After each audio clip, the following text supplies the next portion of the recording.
This is a question for managers. Tell me about a time you had to let go of a team member. It's always a painful situation to fire someone because that's really what they're asking about. And they want to see how mechanically you went about doing it. So you start off by saying, look, letting someone go should never be a surprise. You should always give them an opportunity to recover, to improve, to let them know what they need to do to get better. So in one person's case, I started off in the process by saying, look, I'm not happy with your performance. This is what I need to start seeing over the next 90 days in order to be satisfied with your work. So we gave them that goal, and then after 90 days, we did a review.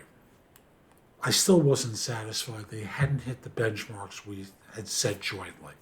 Thus, I gave them 90 more days, and at the end of the 90, they still hadn't hit it. So now we're half a year in.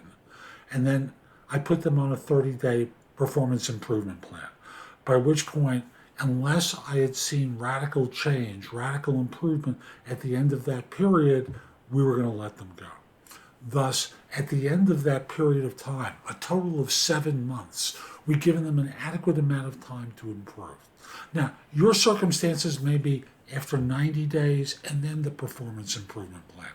But the idea is you don't just walk in one day and say, come to my office, you're fired. Because your firm can be exposed to legal issues. It tends not to be part of organizational structure.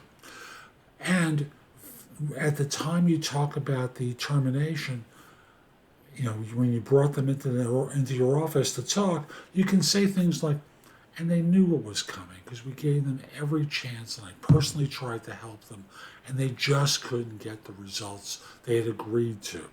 So I never try and make it a surprise. I want to make sure that they understand what they have to achieve, that they agree that they believe it's reasonable. At the end of a period of time, we either extend it or we put them on a performance improvement plan, at the end of which they're let go.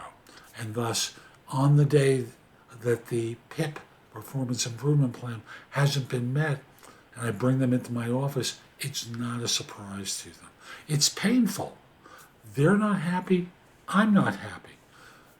But it's the right thing to do because carrying a laggard in an organization can be detrimental to the performance of other people.